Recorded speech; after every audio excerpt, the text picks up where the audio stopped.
Okay, this class is about hand stitching. These are the 5 most commonly used hand stitches. These are going to be the most appropriate for our application, which is potentially sewing a complete garment by hand. Some of you might have machines. You will even use these stitches to finish your garments.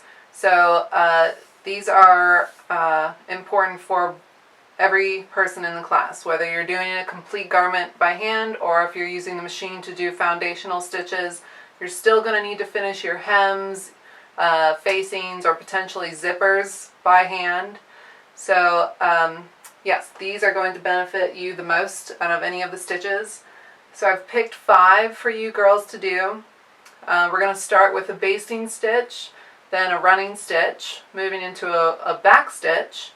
Then the 2 more difficult ones are going to be your slip stitch and catch stitch. So I want to go over how to do this sample, which is going to be your homework. And you need to also be comfortable doing these stitches and confident. So the more practice you get, the better. You might remember these stitches from Miss B's class. Hopefully you do. If not, this is a great refresher. If you're planning on staying in this field, you're definitely going to need these for the rest of your career. So pay attention as much as you can and try to get confident and comfortable with these stitches.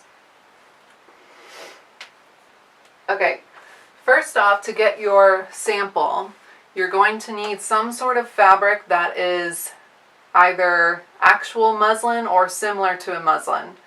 A muslin is basically a broadcloth cotton.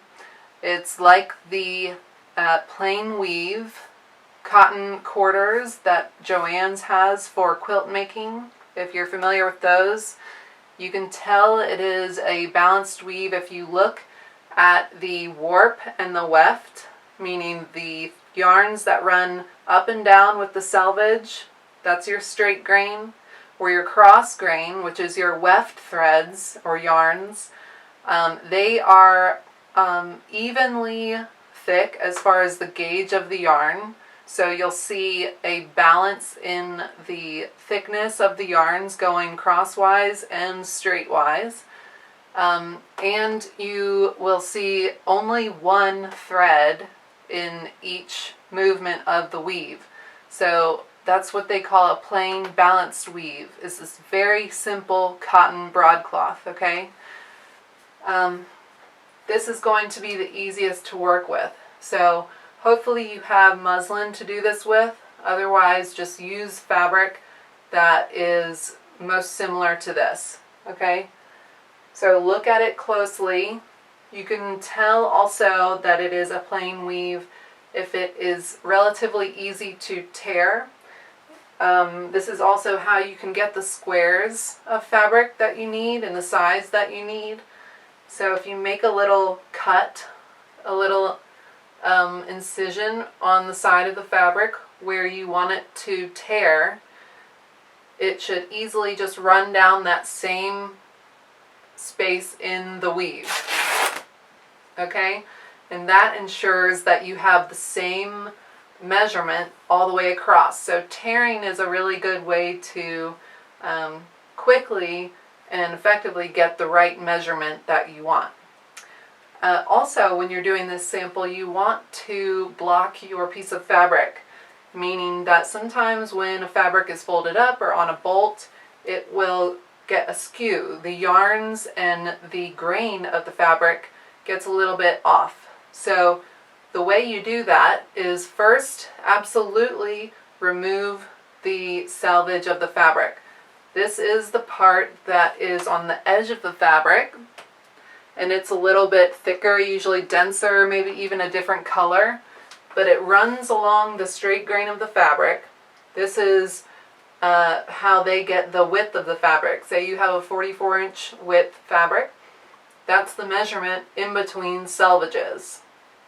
So you have to get rid of this selvage to allow the fabric to be free. Sometimes it confines it to a preconditioned shape and sometimes that's not right. So you need to remove the selvage to let the fibers and yarns move a little bit. And the way you block is by pulling adjacent corners, like catty corner pulling this way and that way, and you sort of eyeball it. See if your straight grain is straight, in fact, and see if it looks like a 90-degree angle from your weft yarns. Once you do that and you feel like your sample is blocked and square, iron it. Hopefully all of you have an iron. If not, there are ways to sort of get around it. You can sort of finger press seams into fabric if you use a little bit of water, or even like a little bit of spit too. Like, just get a little bit of moisture on your thumb, fold it over where you need it, and then press it. Try to use like a little bit of friction so it has a little bit of heat to it, and that will help press it into the shape that you want. Obviously it's not as effective as having a proper iron, but it will do something. So if you don't have an iron, just finger press it, and hopefully it's good enough to use. The shapes that you want for your sample, I have up here on the board the dimensions. You're going to need 2 pieces for this. The first piece is this larger one. It's 10 by 8 inches. Okay, pretty simple. The second one is smaller. It's the same width, but it's very short. So 8 inches by 2.5 inches. This piece of fabric is going to get folded over slightly and placed on here. Ultimately, you want your sample to look like this. It should be a rectangle, and we're going to house all 5 of your stitches on here. Now, your second piece of fabric will get placed about 5 inches down, okay? And the very last one is your catch stitch, which is being done at, it's sort of simulating a hem. So, yes, the first line that you want to make. So with a pencil or a pen, you can make lines on this sample. The first one you want to make is the halfway mark. So 5 inches down this sample, the bigger piece.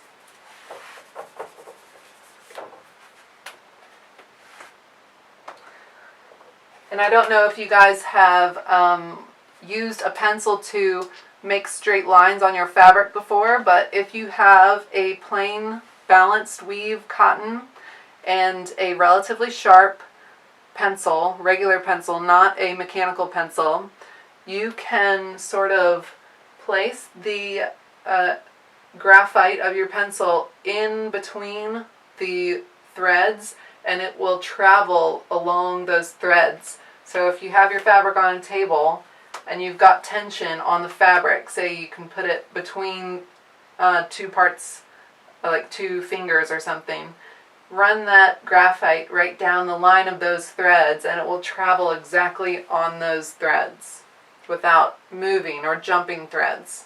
It takes a little bit to practice, and sometimes it can, depending on the fabric, it doesn't work so well. So if that doesn't work for you, just take your ruler, your straight edge, and come down 5 inches.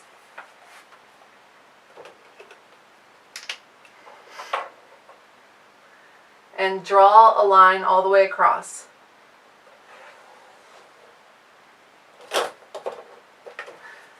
Try to make it as even or parallel with the top and bottom edges as you can. You don't want it to go askew like this. Try to make it as level as possible. Your other lines that you want, you need 3 lines above this. So coming about 1.5 inches down, make your first line, and then 2 other lines that are 1 inch away from each other. So this one is 5 inches down. This first line is 1.5 inches, and then 1 inch, 1 inch. Now this isn't crazy important, but I'm just trying to give you a good template for spacing, okay? If you get around about that, it's fine. Just sort of use that as your base measurements. If you get a little bit off, it's fine. This is just so you have enough working space in between your stitches and it's not uncomfortable and it's easy for me to see, because you're going to be taking a picture of this sample and sending it to me, so it needs to be very legible. Okay, with the big piece of your sample, this one, take the very bottom of it and fold it up on itself, about 1 inch worth of fabric, okay? And take it to the iron and iron it down. Again, if you don't have an iron, use your finger to finger press it down. Alright, so we have 1 inch hem on this sample right here. This is going to be our simulated hem. Now, the second piece that you have, you're also going to iron this down a little bit. So for this one, because it's only 2.5 inches, fold it over like a fat 1/2 inch, okay? So doesn't matter what side it is, just long ways. You need to fold about 1/2 inch over so you have a tunnel to work through. With your slip stitch, you have a thread that runs through the tunnel for the majority of it and then jumps out of it to catch the face of the fabric. And that's what anchors it to the body of the fabric. Okay, so ultimately you're going to have a sample that looks like this.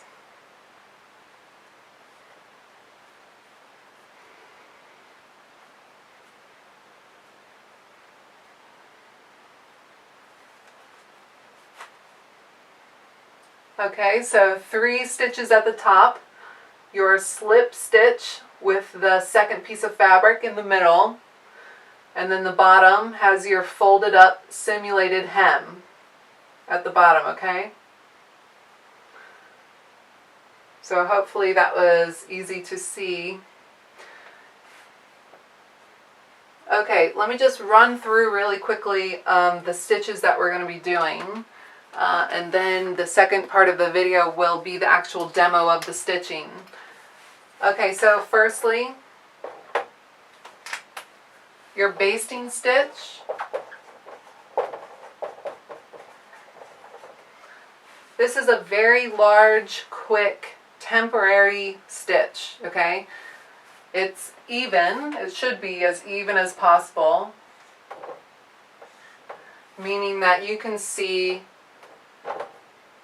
the same amount of thread on the front as you can on the back, okay? These are called floats. When you can see the thread on top, those are the floats. So you have an even amount of space of the thread being on top of the fabric as it is on the bottom of the fabric. So top, bottom, top. Basting is used to stabilize curves in pattern pieces. So let's say you cut out a bodice and you have a neckline and 2 armholes, right? So that curve hits a bias at some point and the structure of the weave is jeopardized when it's on that cross. So this is used to stabilize that shape. When you have a definitive measurement that you're trying to fit a collar into, if your fabric grows and gets misshapen, then you can't fit your collar in properly. So every single time a properly made garment is going to have stay stitching, which is using a basting stitch to secure the shape of the piece. And that is what you call stay stitching. Whether it's done on a machine or if it's done by hand basting, you want to stay stitch the round and curved parts of your pieces, okay? Basting can also be used to hold two pieces of fabric together temporarily. And like I said, it's very quick, so this isn't like a time-consuming process. Let's say you were going to self-face something and you needed 2 layers of the fabric. It's hard to sew multiple layers together if they're not affixated to each other.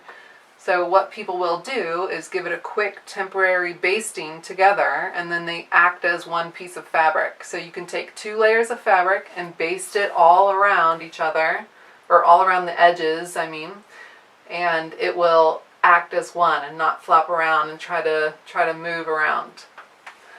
The other way basting can be used is to temporarily set in pieces of your garment.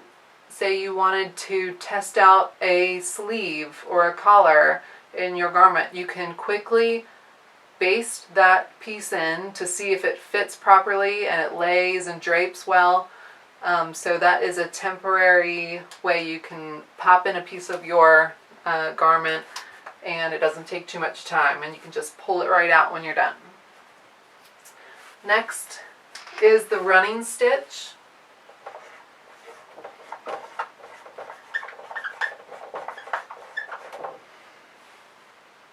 The running stitch is the most basic straight hand stitch. So this is going to be your go-to for seams that aren't necessarily foundational and that don't require the most amount of strength, but it is a typical straight stitch by hand. It also is very balanced in that you see the same amount, or you should see the same amount of thread on top of the fabric as you do on the bottom. So your floats should be the same as the thread on the bottom of your fabric.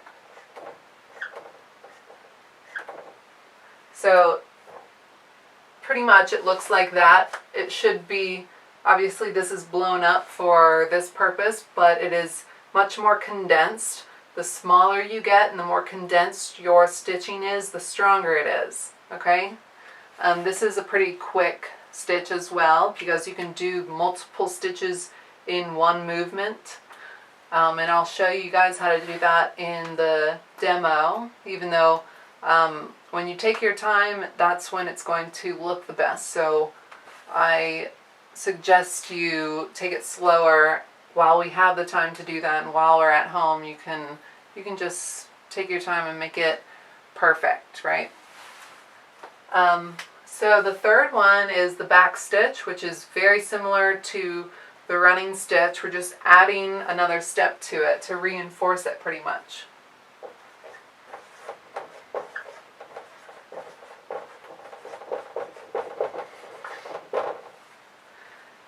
So the back stitch is just what it sounds like.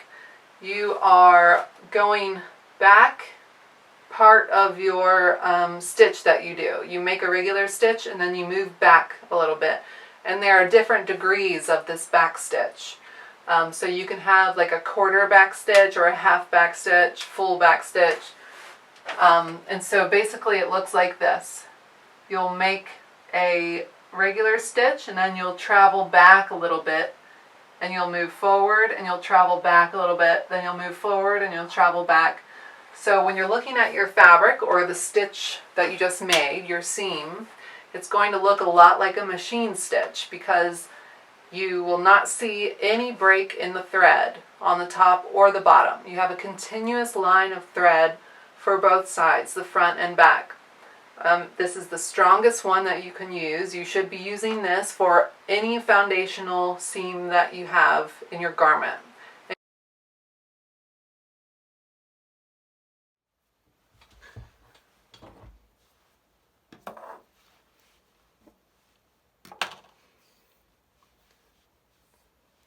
Okay, you guys, we are going to start the stitching demo with the 5 stitches that we talked about. You are going to need your prepared fabric for your sample. your big piece and then your small piece. Remember that this one is 8 by 10 inches. We folded up the bottom of it at about 1 inch to simulate our hem, right? Our second piece, the 2.5 inches by 8, is also ironed, folded over at about 1/2 inch, just to create that tunnel there. It's a little bit bigger than 1/2 inch, about a fat 1/2 inch. Just gauge it, give yourself enough room to work with. To finish preparing your fabric after you get the right size you need, come about halfway down your piece and make a line. This is going to be your slip stitch line. This is where that piece goes. So this is my halfway mark at 5 inches. And then above, you can come down around 1.5 inches from the top, about that amount. These measurements aren't too important. They're just, I'm just giving them to you so you get a roundabout measurement to work with. So I came down 1.5 inches right here, and then 1 inch down I did another line, and 1 inch down from that is another line. And I just used my ruler. Use your straight edge however you want to do it. So you have 4 lines: basting, running, back stitch, slip stitch, where we're going to line up our second piece. And then you don't need a line for your catch stitch. Just fold up your bottom edge at 1 inch and you're ready to go. Go ahead and label each of these sections accordingly, starting with basting and so on, okay? All right, you're also going to need some thread. Make sure that your thread is contrasting from your fabric. I'm going to use red thread on this muslin, so hopefully it shows up well enough for you guys. The one thing I didn't think about was this pencil mark and the thread over it, so hopefully you can see the thread compared to the graphite. Okay, so I'm going to use double thread. And sometimes people will use a single thread when they work, like really proper tailored garments. They will work with a single thread. Really fine, delicate garments, people will do a single thread, but let's go ahead and double our thread. That's what we're going to be working with if you're sewing on your garment, at least for this class. You can either give yourself a back stitch, a little tailor tack back stitch right here at wherever you're starting.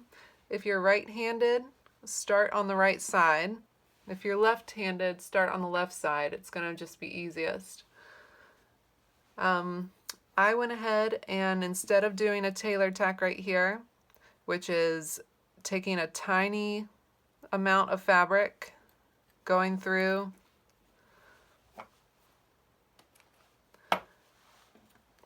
picking up a tiny amount of your fabric, pulling it all the way through to almost the end, and coming right back in that same spot. Try to get nearly in the same area. It doesn't have to be exactly the same threads, but if you get very close to that and pick up just a little tiny bit amount, like 3 threads or something, it's so small that it just tangles up on itself in the fabric and it's locked in there. Otherwise, give yourself a knot, and you'll be using this most of the time. And to get a knot at the end of your thread, just put it right between your index finger and thumb and wrap it around 2 or 3 times and then roll it off of your finger.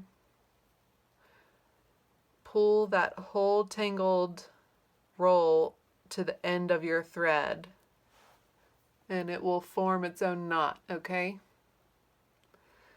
Sometimes it helps if you lick your fingers a little bit.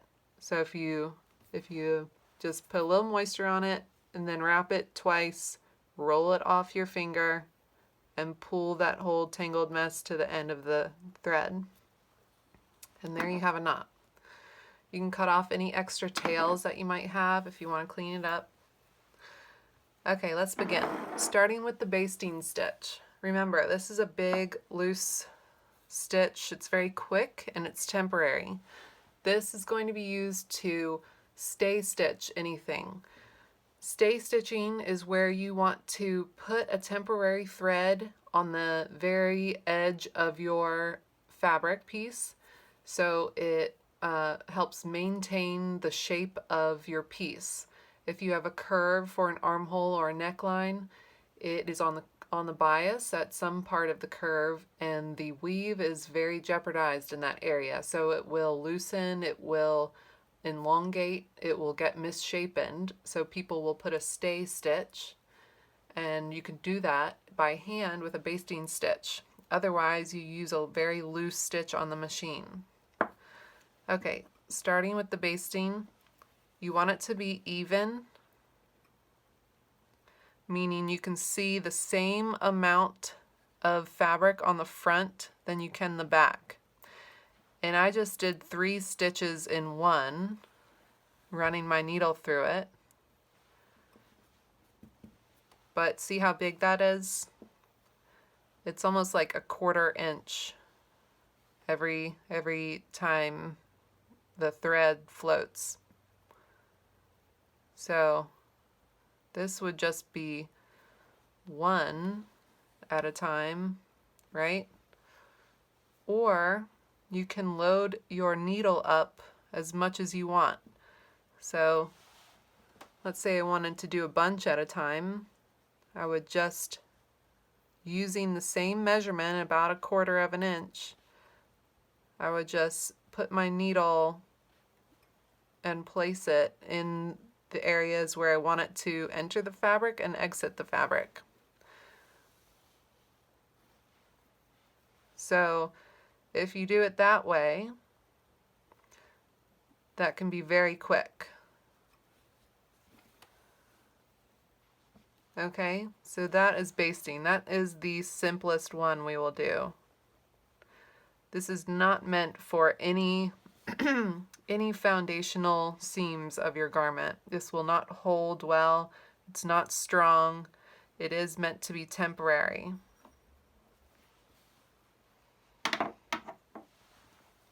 Okay, that's it for basting. Let's move on to running stitch. So the running stitch is like a mini version of that basting stitch.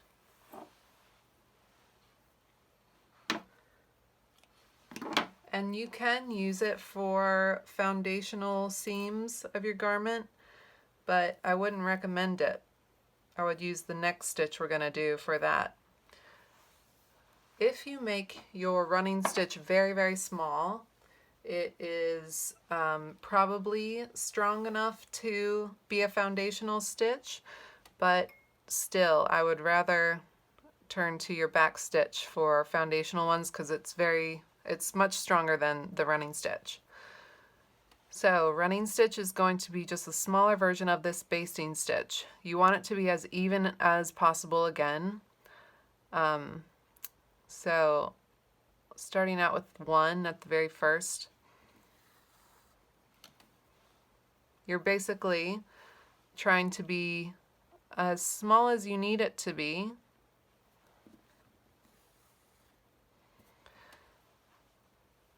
You could even get smaller than that. If you see how small this is, right? You could go even tinier than that. It does take you longer, but it will end up being stronger. Now, like we were doing with the basting stitch, if you want to be quicker at this, you can load your needle up like we did last time. So you're entering and exiting the fabric with the point of your needle, and that sort of dictates how long your stitches are.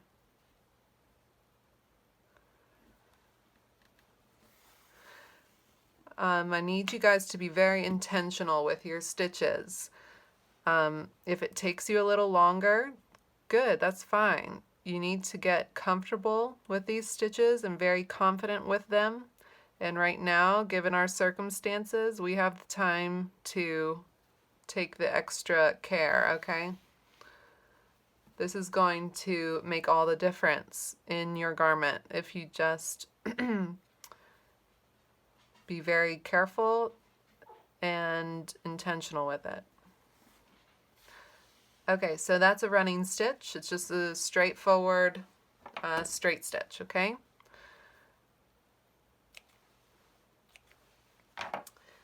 Now, the back stitch is like, it's very similar to the running stitch. You are doing this running stitch, but you're also making a backwards movement. So when you look at the front of the back stitch, it looks like a continuous line. If you look at the back of the back stitch, it also looks like a continuous line. So let's start. I'm going to back tack at the beginning because I didn't make a knot at the end. So I'm going to pull it through to the ends, and I'm going to go right back over that stitch that I just did, and it locks it right in there. To be extra careful and lock it in there even more, I'm going to go over that same little tiny area again, and that really locks it in there. Okay, so our back stitch, we are going to enter just like a regular running stitch and come out the fabric, and then I'm going to backtrack and come back a half of the amount of that stitch that I just did, and then I'm going to travel a full stitch in the back.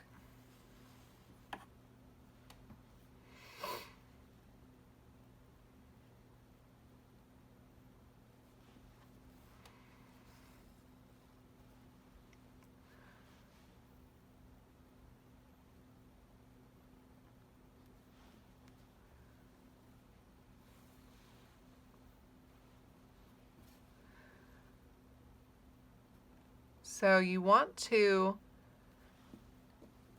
enter the fabric pretty much at the end of your last stitch. So this area is not the best example.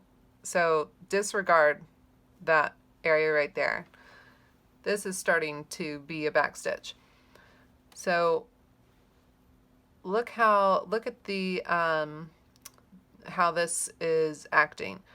The thread goes underneath the fabric from right here to right there, and then I'm backtracking over to this area right here. So I'm going to do the same. I came out right here, and I want to backtrack all the way to this stitch right there.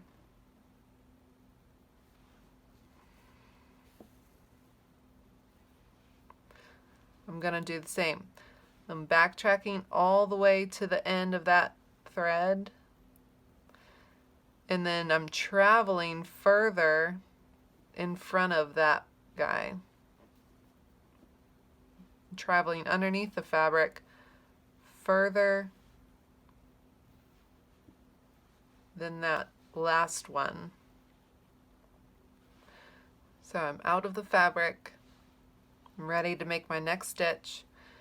So I'm going to go back, I'm going to meet the end of that stitch, and I'm going to travel past this part here. So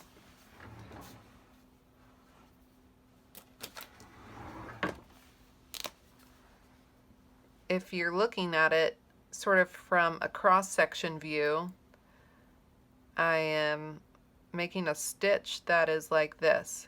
I come outside of the fabric, I go back around, I come outside of the fabric, I go back around, I come outside of the fabric, I go back around. So you want to get these top stitches as close to each other as possible. And this theoretically gets close to what a machine stitch does, because the machine stitch has two stitches that meet each other, and on the front and back of your fabric, your stitch is continuous. There's no empty spaces like your basting and your running stitch. So this should be as close to a continuous stitch as possible.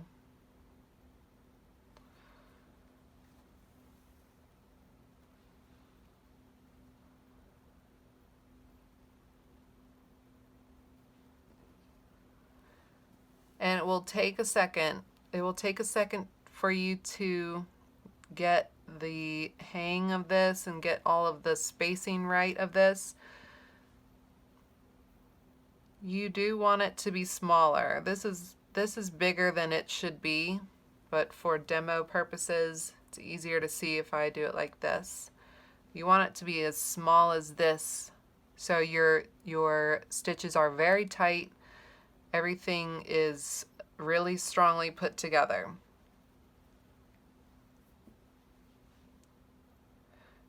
So I hope that is clear enough.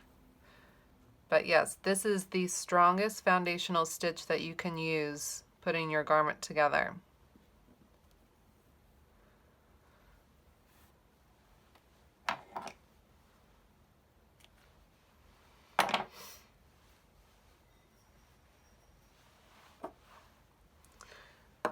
Obviously, email me if you have questions about this stitch, or even, there are so many sewing tutorials on YouTube. Maybe check one of those out in addition to emailing me, asking me about it.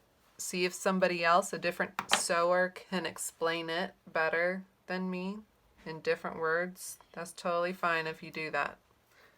In fact, I encourage that. Okay, moving into slip stitch. You're going to use this for invisible hems. I'm going to knot my thread first. I'm going to cut off any gross tangled legs.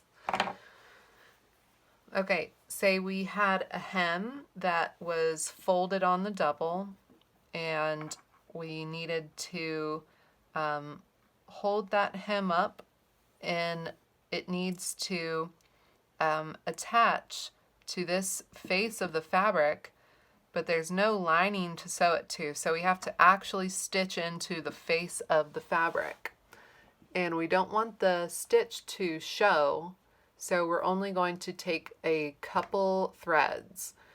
Alright, so first off, now this is good because we can start it by looking inside this tunnel. And if you want to, normally you would be working with pins in your work. So if you want to, go ahead and pin your work where it needs to be so you can work around it without it moving.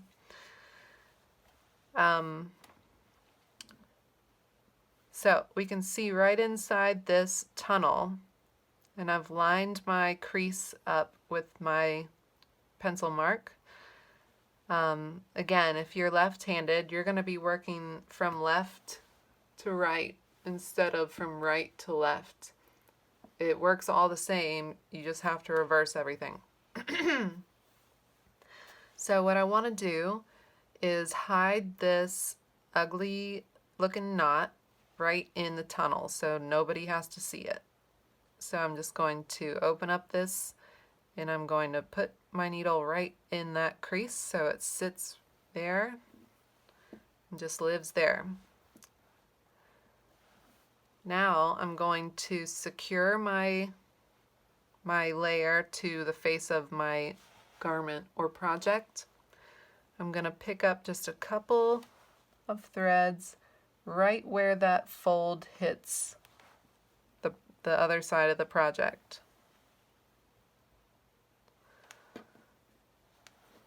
So the thread was coming out of this tunnel,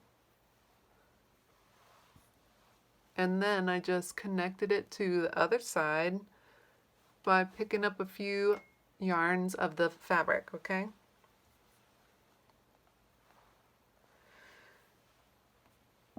Now I want to enter that tunnel again right where that thread is, and I want to travel right through that tunnel. I'm not picking up any other fabric. I'm entering this tunnel once and I'm coming out once. I'm not picking up any of the other fabric. It's just cleanly moving through the tunnel, and I'm making movements. I'm moving down my hem, and then I'm going to pick up a tiny little piece of this face fabric, the good fabric, right? So right where that came out of the tunnel, I'm going to pick up just a few yarns of the fabric. Remember, the smaller the amount of fabric you can pick up, the less noticeable it is. But you don't want it to be so tiny that it's not strong. There's a balance between strength and being like invisible. And this is what they would call an invisible hem, because you can't really see it. The thread travels through the tunnel and then only comes out to pick up a few little yarns.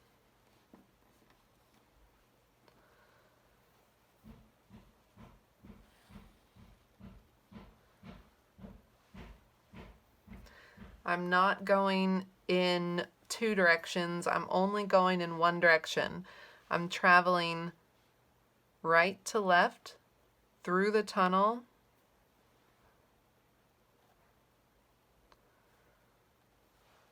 and I'm also traveling right to left when I pick up a few yarns of the fabric, okay? It would be the opposite for a left-handed person. You would travel left to right through the tunnel and then come out of the tunnel and travel left to right to pick up a couple threads. But since we're going right-handed with this demo, we traveled this way, and now we're still traveling that way, but just ever so slightly to pick up a few threads, a few yarns.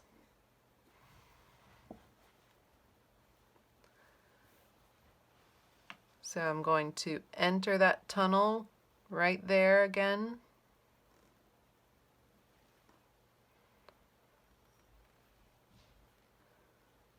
It went through smoothly. It didn't catch on any of the fabric. You sort of have to feel for that. Don't let it catch on anything. So I traveled to here through the tunnel. And now I'm going to pop out of the tunnel and pick out a few threads, a few yarns. So, if you imagine what's going on underneath, it should look like this. Our thread is only traveling through this tunnel. It's not underneath it. It's traveling through the tunnel of your hem, okay?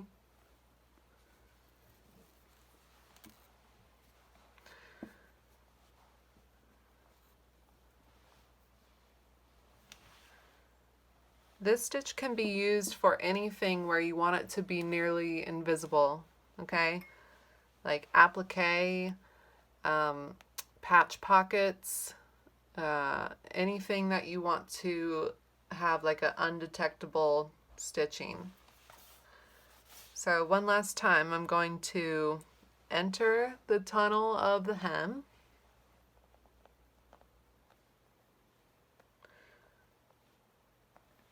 travel a little bit without catching any of the fabric,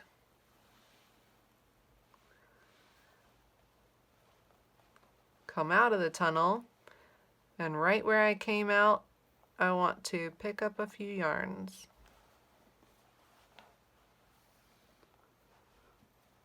Okay, so that is slip stitch.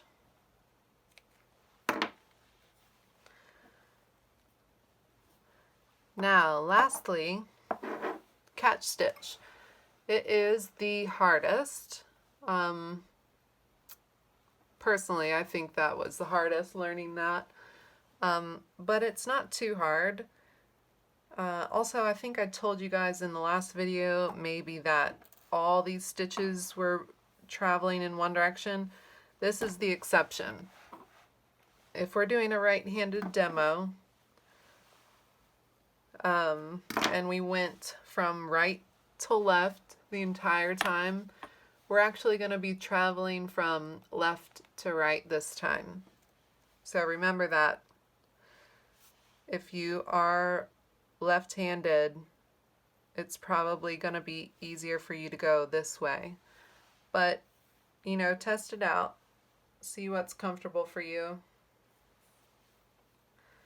Okay, but for my right-handed people, we're going to start on the left-handed side.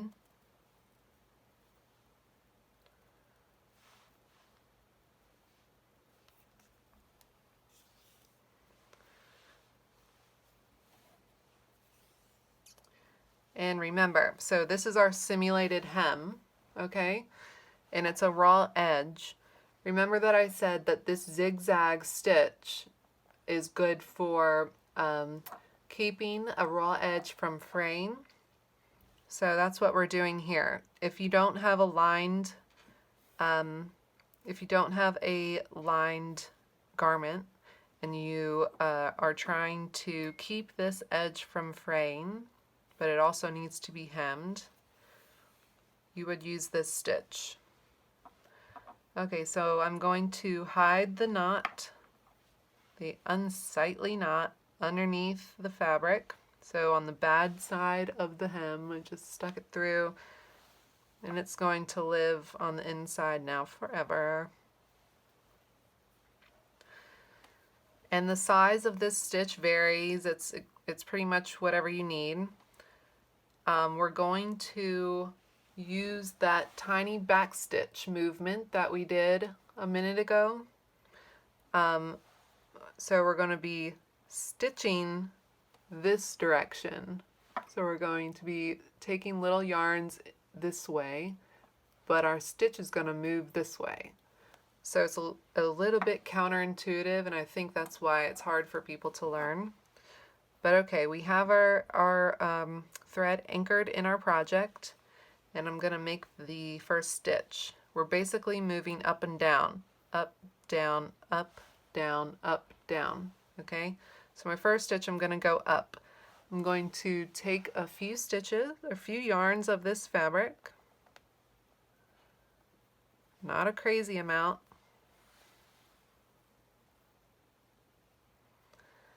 Now I'm going to bring this down and do the same exact stitch, going this opposite way.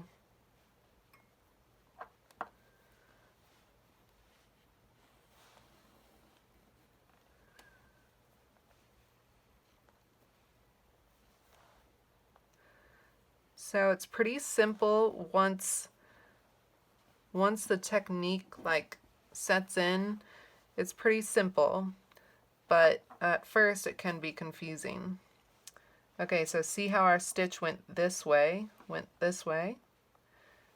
but we're moving this way. So now I'm going to go up,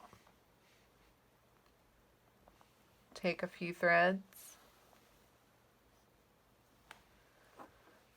now down again, take a few threads. Now when I take threads on the bottom side, I'm only taking threads from this top layer. I do not want to take threads from both this layer and that layer. The objective is to only have these tiny stitches showing on the good side, and really those shouldn't even be showing. You're trying to get this to be the least noticeable, less noticeable, or the least noticeable as possible, okay? Okay, so next I'm going up with my stitch, taking a few yarns of my face of my fabric, and then moving back down. See, it's starting to take that zigzag form. That's what I was telling you guys is good for stretch fabric. Now that has the ability to move with the stretch. Going up again, taking a few yarns of the fabric, and all the while I'm intentionally looking at the placement. I'm trying to keep these stitches up here at a level that's right above this frayed edge, so if there is anything noticeable on the face of the fabric, then at least it's level and neat looking. And also the width of my zigzags, of my V's. You want to be very intentional of your placement of your needle and thread. When I'm entering the fabric, I can tell this about right there is how big this one is. So I'm gonna go right there. So I'm constantly keeping an eye on how wide my stitches are. I'm being very careful not to get that bottom layer under there. And I'm only trying to pick up a few yarns of the fabric. Now you can check to see that you're not going through both of the layers, because the fabric will move around. This one layer will, without moving this one. If you're caught in both, then it will move the whole piece. But if you're just in that single layer, it just moves that layer around.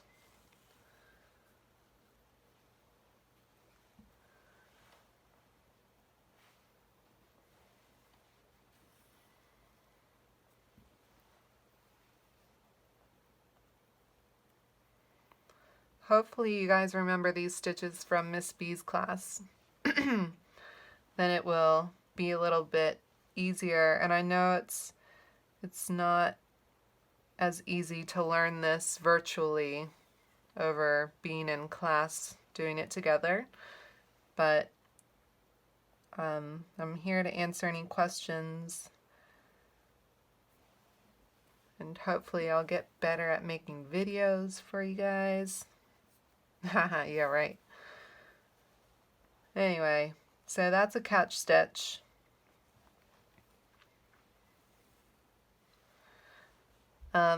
Okay, this is your homework, you guys, for, I believe I did the due date this upcoming Sunday, okay? So these hand stitches for Sunday, I'm pretty sure that the next class, Thursday, is also going to be a recorded class. We're going to talk about how you take your measurements and apply it to our slopers and draft your own patterns and grade the sizes and all of that. So this is due Sunday, and I will send an announcement and email out about next class. So look for that. And email me if you have any questions about these stitches. Okay? Oh, when you are sending this project in, this assignment, take a picture of it very close and make sure that it is clear, right? I need to be able to clearly see these stitches. Also, send one picture of this lifted up, okay? So it's going to be 2 pictures that you upload into the assignment on Blackboard. If you guys haven't been uploading your assignments on Blackboard, you need to start doing that. That's how we're keeping everything together. That's how I'm going to be recording your grades and giving you your grades. So be sure to put your assignments up into Blackboard. when you click on the assignment, scroll down the page and there's an option for assignment upload. So it's very easy. Just make sure your pictures are clear and close up so I can see everything I need to see. Alright, you guys. Hey, another good thing would to be to write your name at the very top. So before or after, just write your name with marker or whatever, so I know exactly who it is. So you get credit, okay? Alright, bye you guys.